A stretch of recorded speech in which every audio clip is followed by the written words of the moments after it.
There is no day better than mail day. We've got a vintage CGC reveal coming right here.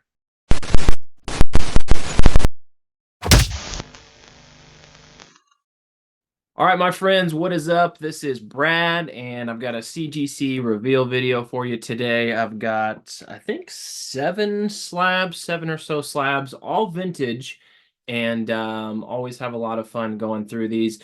Going to share my initial projections, going to talk about some cover details, talk about the pop reports, and then talk about any sales. So let's go ahead and hop right in. We are starting all the way back in the year 1949, and we've got my guy, Joe DiMaggio, Jolton Joe, the Yankee Clipper, and this is Sport Magazine from 1949. So this is a beauty here. I've always enjoyed this cover a lot.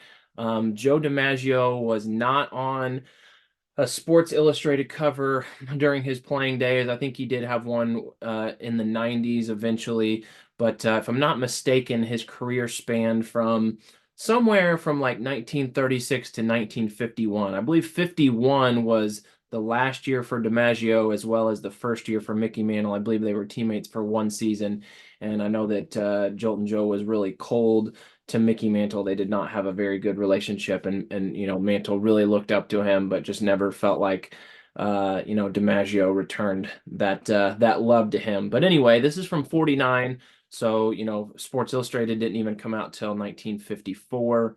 And got a grade of a 4.5. I was a little disappointed on this one. I projected a 6. And I typically these days am super conservative with my projections. So this one displays really cleanly. There's really not any issues on the front cover at all. There is one small little tear here on near the spine area. The spine itself looks pretty good. The back, I mean, probably there is a little tear on the back as well. Probably the biggest issue with the back is the discoloration. You can see it's really darkened. It's not very white anymore, and I tried really hard to improve that and just couldn't get it improved too well. So I'm actually surprised by the 4 or 5 here. Because once again, a 6 was kind of like the low end of what I thought this one was going to be. So not sure, what the grader was seeing that I didn't necessarily take into account, but that's okay. It's not like this was, a high grade book anyway. I think that my high range of hopes would have been like a 7. But coming back at a 4.5, I may contemplate selling this one. I don't know. We'll see. Cover details. This was 3 years after the initial release of Sport Magazine. So I think Sport Magazine first issue came out in 46. This was the 36th overall issue. It was already Joe DiMaggio's fourth cover. So that just tells you, with this being a monthly magazine and this was the 36th issue, he was on 4 of the first 36 issues.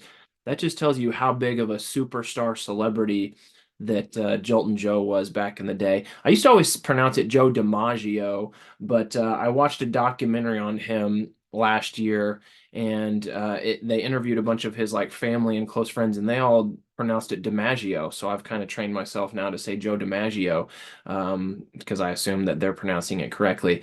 But I really do like Joe DiMaggio. Once again, huge star in the 40s. Obviously, also, gained a lot of fame from being married to Marilyn Monroe. They had a very public and up and down relationship. And Joe was a 13-time All-Star in 13 seasons. He won 3 MVPs. He won 9 World Series. I mean, that alone, you could know nothing else about Joe DiMaggio except that those numbers I just read. 13 All-Stars in 13 seasons, 3 MVPs, 9 World Series. That's massive. I mean, there's no one in modern baseball who's had those kind of numbers. He led the league in home runs twice, which I thought was interesting because we don't typically think of him as a power hitter. At age 22, he hit 46 bombs. And then again at age 33, he led the league with 39 bombs. Of course, we know he still holds the record for longest hitting streak, 56 consecutive games.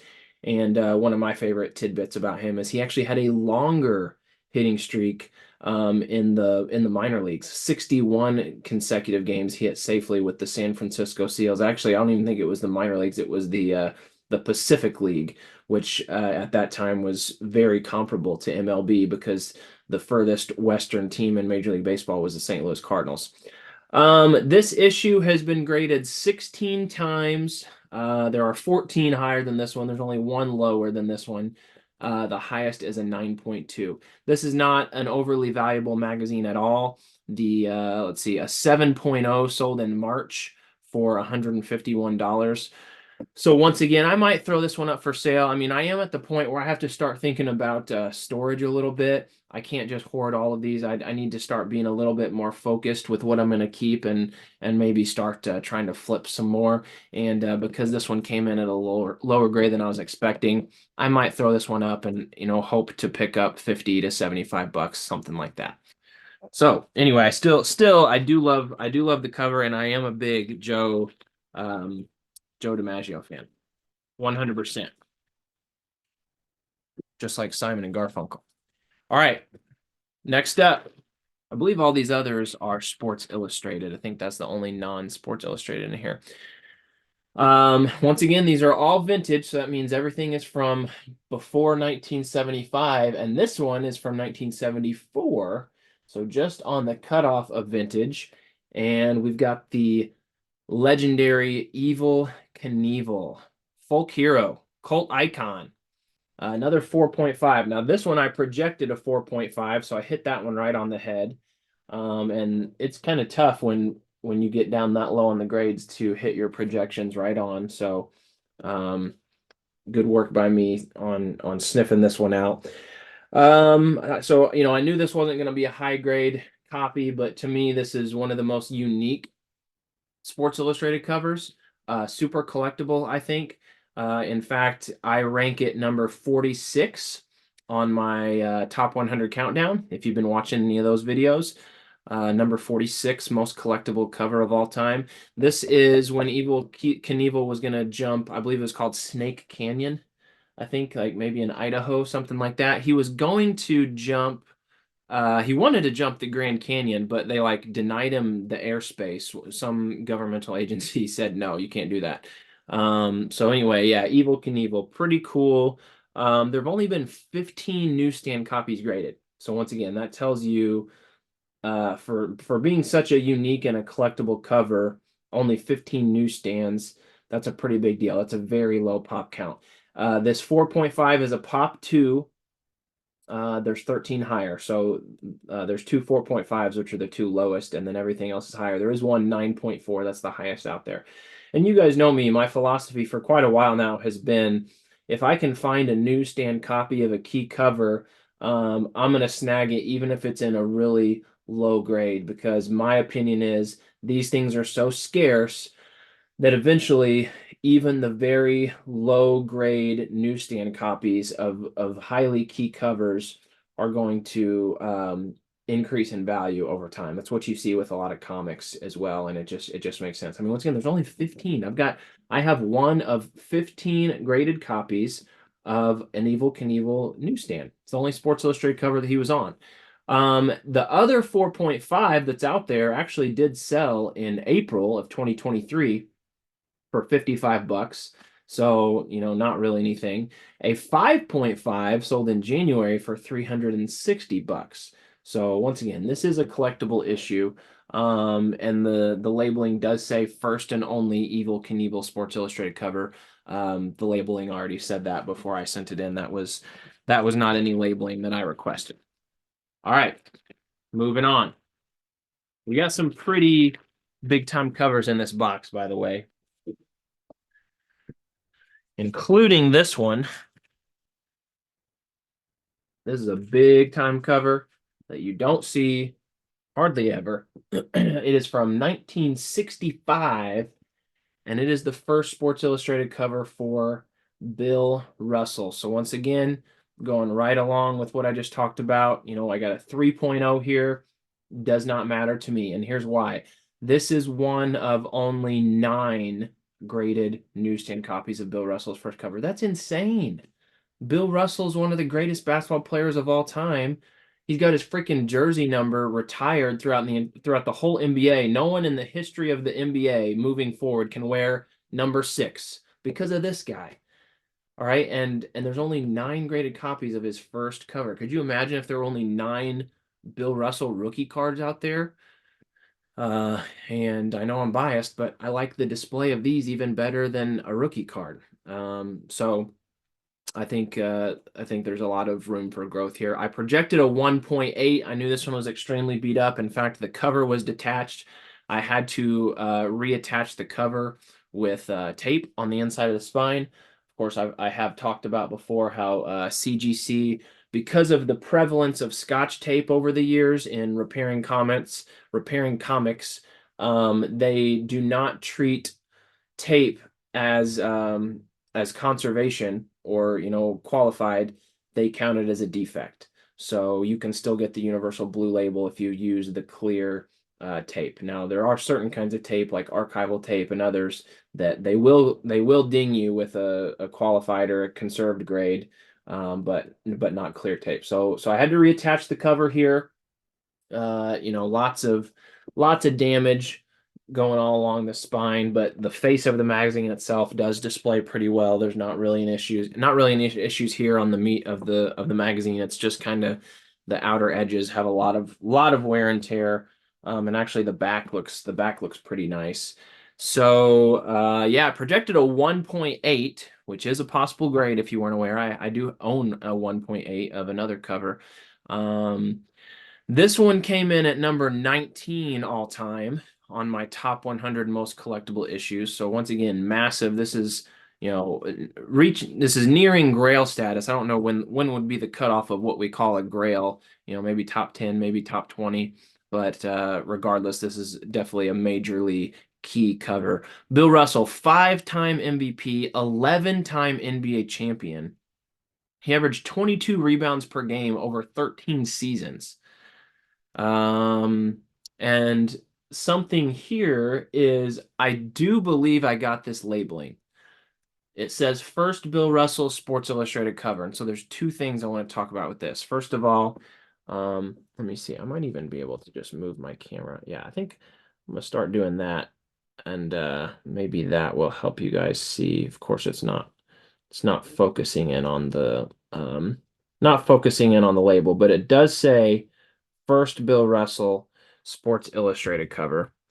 And I'm pretty sure that I requested that and it did not list that before. So that's good. That's an improvement that they are now notating Bill Russell's first cover. But another interesting thing is it says first Bill Russell Sports Illustrated cover. And that's something that with this box, I noticed for the first time that they're doing, because a lot of the previous labeling, they would just say like first Bill Russell cover. But I've noticed in this box, now they're specifying that it's a first Sports Illustrated cover. And I think that's a smart clarification by CGC. I did not necessarily ask for that. I think that's something that they've identified on their own that they need to do because, obviously this is probably not the first time Bill Russell was on a magazine cover. I'm sure before 1965 he was on. Well, I know for a fact before 1965 he was on some other sports or on some other magazine covers. Um, and so I think it's interesting that now CGC is specifically notating that this is the first Sports Illustrated cover. And, let's say you turned in a sport magazine with Bill Russell and it was his first sport cover. I think that moving forward, if they're going to give you the notation, they're going to put first sport magazine cover. And I think that's a good move by CGC. But I've never seen them do that up until I got this box. And actually, I went back and I looked at some older slabs and observed how they would just say first Bill Russell cover. Well, that's a bad example because, like I said, I think this is the first time they put first Bill Russell cover. But like, first Mickey Mantle cover. But now moving forward, I think that they're going to start making it say first Mickey Mantle Sports Illustrated cover. So I thought that was kind of cool. I think that's smart of them to do. Once again, only 9 graded, absolutely insane. Here's the pop count. Since there's only 9, I'm going to share all of them with you. There's a 9.0, that's the highest. There's one 8.0. There are two 7.5s. There's one 7. There's one 6.5. There's one 5.5. There's one 5.0. And now there's this 3.0. And that's it. Do I care that this is the lowest graded? No, because once again, I own one of only 9 graded copies of, in my opinion, the 19th most collectible cover in the history of Sports Illustrated. There have been a couple sales, even though there's so few of these out there. A few have sold. A 7.5 sold in October of 2023 for $1,850. A 5.0 sold in June of 2023 for $500. And the 9.0, which is the highest graded copy, sold in June of 2023 for $8,000. So you can tell by those sales, you know, the 9.0 going for 8 grand, and then even the 5.0 going for 500. Ultra collectible issue. This 3.0, I'm definitely not going to sell, but if I did at this exact moment, I would be shocked if it didn't go for at least, you know, $200 to $300 at a minimum. So big time cover right there. Really excited to add that one to my collection. Long-term collection for sure. Evel Knievel I'll be hanging on to as well. Don't really intend to sell that one. Although I think I do have another Evel Knievel newsstand that I either sent in with a recent batch or it's on my stack of soon to be submitted. So we'll see. Once I get a duplicate, I might sell one of those. All right, next up, another Sports Illustrated. This is from 1956, so pretty early in the realm of Sports Illustrated. And this one is the first Sports Illustrated cover for Stan the Man Musial. And of course, I'm a huge Cardinals fan, so really excited about this one. 7.5, pretty decently good grade for a 1956. I'm definitely happy with that.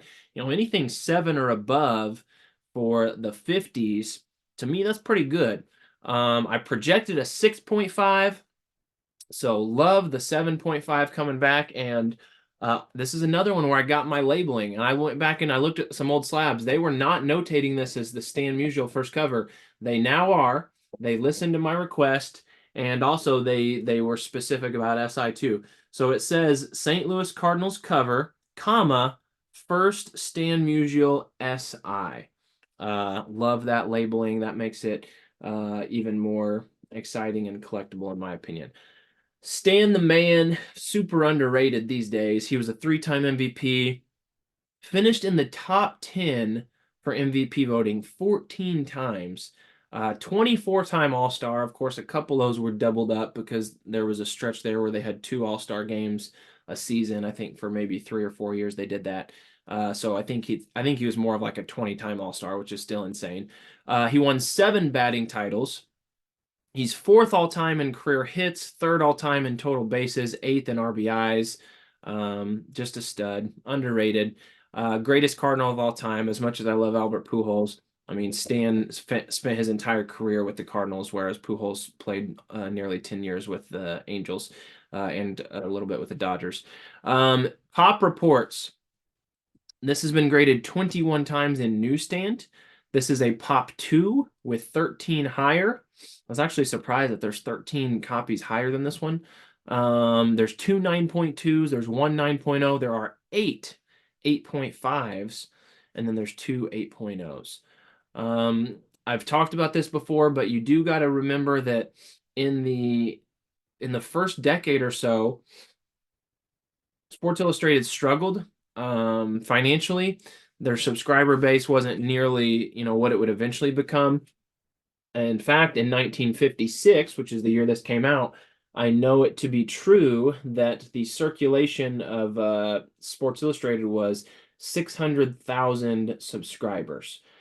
And so, whereas later in future decades of Sports Illustrated, the newsstand rate was only about 3 or 4% of their print run, I think the newsstand rate was probably a little bit higher in 1956. I would venture to estimate that maybe 10% of their printed publications back in 1956 were newsstand. They were having to sell more newsstands back then because they didn't yet have the enormous subscriber base that they eventually got. So this is still very scarce and rare because it's from 1956, but a newsstand from 1956 might not be quite as hard to find as you might think compared to some of the newsstands from the 60s, 70s, or maybe even 80s.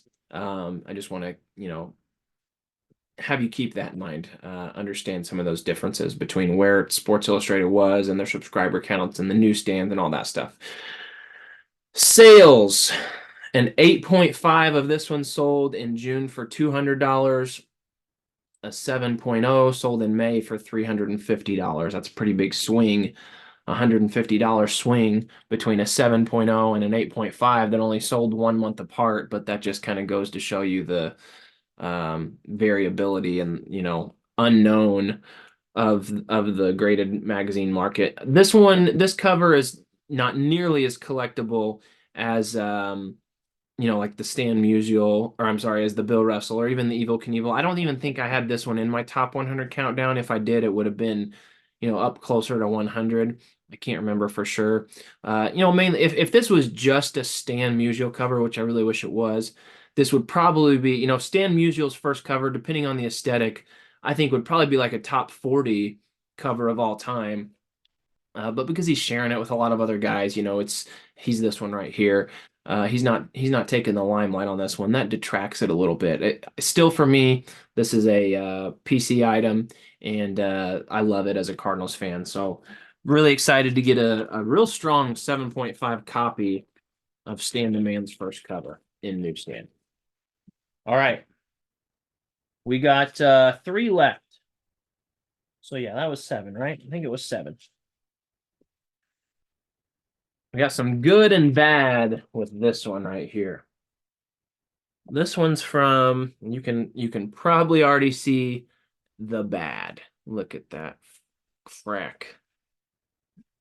Gonna have to send this one back because it got damaged in shipping. This one was on the bottom of the stack when I opened the box, and it came with multiple cracks. This is from 1959. This is a monster cover, and this is the first cover for Johnny Unitas. And look at that. Such a bummer. Such a bummer here. Got this big crack, and there's literally a chunk, this chunk that's out right here.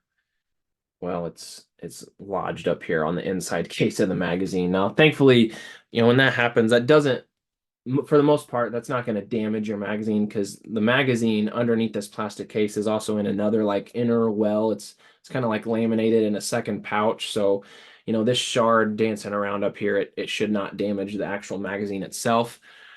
But I will have to resend this one in to CGC to get reholdered, and I got to do it within 14 days because that's their return policy, in order for me to not have to pay extra again.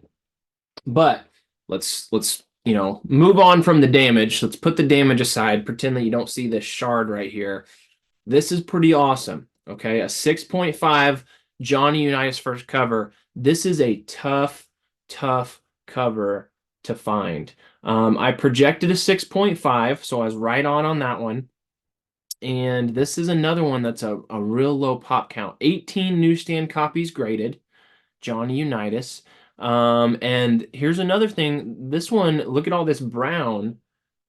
This is a tough one to get in high grade. So this 6.5 that I'm holding right here is actually a pop 4 with only 4 higher. There is one 8.0 that's leading the charge. There's one 7.5, and there's 2 7.0s. And then it moves down to my 6.5, which is one of 4 6.5s. So that's pretty cool. It is a painting. It's like a cover illustration, which I've talked about before. To me, not as cool as an action shot. I wish it was an in-action shot. But still, I mean, first cover, Johnny Unitas. I love that. Let's see here. They did not give me the labeling on this one. That's just where I scratch my head sometimes at what CGC is doing. I mean, they gave me the labeling on a couple of these that did not have it before. The Stan Musial, the Bill Russell, but then they don't give it to me on the Johnny Unitas. And I know I requested it, and Johnny Unitas was not on any other covers before. I don't know if maybe because it's an illustration, like, does that throw them off? I don't know what the deal is, but didn't get it on this one. Johnny Unitas is one of the greatest quarterbacks of all time. Obviously there's not a ton of people left around who like really saw him play a lot, but he was a 3-time MVP, went to 10 Pro Bowls. He won 3 championships, including 1 Super Bowl. 2 of his championships were before the Super Bowl even was a thing. In 2010, the NFL Network released their 100 greatest NFL players of all time, and Johnny Unitas came in at number six. Only guys he was behind were Jerry Rice, Jim Brown, Lawrence Taylor, Joe Montana, and Walter Payton. Now, once again, that countdown was put out in 2010, so you got to think that now Brady would be moved up higher, and probably Peyton Manning would be moved up higher also. So that would put Johnny Unitas like right around number eight, greatest player of all time. Um, this came in at number 41 on my list of all-time most collectible covers. Sales, a 6.0 sold in November of 2023 for $200, and an 8.0, which is the highest graded, sold in June for $2,300. So I've got a kind of a cool story on this one. I was looking through Craigslist and I came across a Craigslist listing that just said like Johnny Unitas memorabilia, and it had a photo with like a desk and a bunch of different memorabilia laid out. Like I think there was a signed football, there were a couple sports cards, there was a signed copy of this magazine that was a subscription. It had the subscription label on there, but it was autographed by Johnny Unitas. And in the description of the listing, it had each of those items like, singled out, like, Johnny Unitas autographed football, $300, autographed Sports Illustrated card, $200 or whatever. Well, I noticed in the picture that this magazine was also kind of laying off to the side, like kind of underneath something. And it looked to me like it was a newsstand without a label, but it wasn't listed, in his itemized listing in the description of all these other items. So I messaged the seller. I'm like, hey, what about this magazine? And he said, well, he responded to me. He said, that one's not autographed. And I said, yeah, that's fine. I said, but if it doesn't have a label on it, then I'd like to buy it. And he pulled it out, sent me some photos. It was definitely a newsstand, and he sold to me for, I believe, right around $50. I think that was the deal we came to. And so that was pretty awesome. And this was like an old school dude. I had to send him, he didn't have like PayPal or Venmo or anything. I sent him a money order through the mail, which I had never even done a money order. I didn't even know how that worked. And I was kind of taking a gamble there because who knows, once he received my money order, what if, how do I know he's gonna actually send me the magazine? But he did. It worked out. It was a newsstand, 6.5, one of only 18 graded copies. Pretty excited about that one. Although I have to send it back. I need to go ahead and get that packaged up and shipped out here today before my window runs out with CGC. Put that one over here. All right, two left. Both of these are very strong grades. I like to kind of save my best for last. This is from 1974, and this is an iconic cover. We got Hank Aaron, the 715 cover, and it's an 8.0. This is, of course, when Hammer and Hank passed up Babe Ruth to become the all-time home run king. Really, really iconic cover.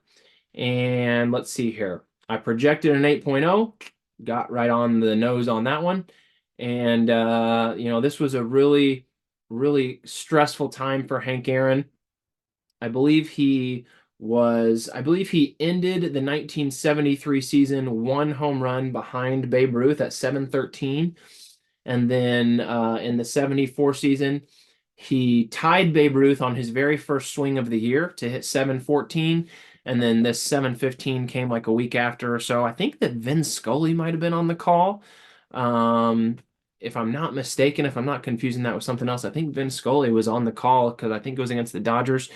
And yeah, I mean, Hank Aaron was getting all kinds of hate mail all throughout the entire offseason. Sadly, a lot of racist related things going on. And when he hit this home run, you've probably seen the iconic video, like when he's rounding second base, heading towards third, you got a couple fans like running out on the field at him. And, I've heard Hank Aaron talk in an interview about how he was initially very scared. There's two white guys, and he thought that, they were coming to hurt him or something, but they were just congratulating him. And, that's a pretty legendary video clip of Hank hitting this 715th home run. And it's easily one of Sports Illustrated's most iconic and memorable covers.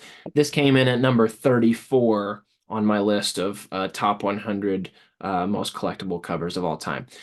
There's been 57 newsstand copies graded, so this was definitely, you got to think about this and the moment and the aesthetic and the cover. This is the type of magazine that people were going out and buying right when it hit the newsstand and keeping. Some people definitely would have stored this one away, realizing there was a historical moment and kind of keeping it as like a time capsule. So I'm not surprised at all that there's 57 graded copies. That's slightly higher than what we would see. In fact, I'd be willing to bet that that's the highest pop count for any Sports Illustrated cover in the 70s. Um, I can't think of any cover in the 70s that would have a higher pop count than that, 57 newsstand graded, and it makes sense. This is a pop 8 with 18 higher, so 8.0 pretty strong grade. There is one 9.8 out there. I would think that that would sell very, very strong if it were to ever hit the market. An 8.0, just like this one, sold in October of 2023 for $350, and also another one sold in September of 2023 for $300. So you could estimate that this copy right here would be ballpark between $300 and $350. But PC item for me, not selling it, gonna hold on to it. Really happy to pop the 8.0 on this one. Love Hank Aaron, legend. I'd love to get my hands on a copy of the Hank Aaron first cover. Now that's a tough one. It's a very tough one. All right, last one here. Best for last. We're going to 1955. Look how clean that boy looks on the back. Nice and white. Not too many flaws going on. Looking sharp, sharp corners. Oh, yeah, look at this guy. We got Rocky Marciano 9.0 first cover. Pretty stoked about this one. I've definitely never had an issue from the 50s or even the 60s or even the 70s that has hit a 9.0 or higher. Yeah, this is my first issue from like pre-1980 that's gotten a 9.0 or higher. That's not, you don't find a lot of those just laying around, but this one's beautiful. So I projected an 8.5. I was secretly hoping I could get a 9.0, but I wanted to be conservative with my projections. Got the 9.0. This was the 58th overall cover by Sports Illustrated. Their first issue was in 54. What was it, August of 54 or October 54, somewhere toward the latter end of 54. This issue came out in September of 55. So once again, the 58th cover. So yeah, I think Sports Illustrated had just completed like their first full year when this Rocky Marciano cover came out. Rocky the Champ.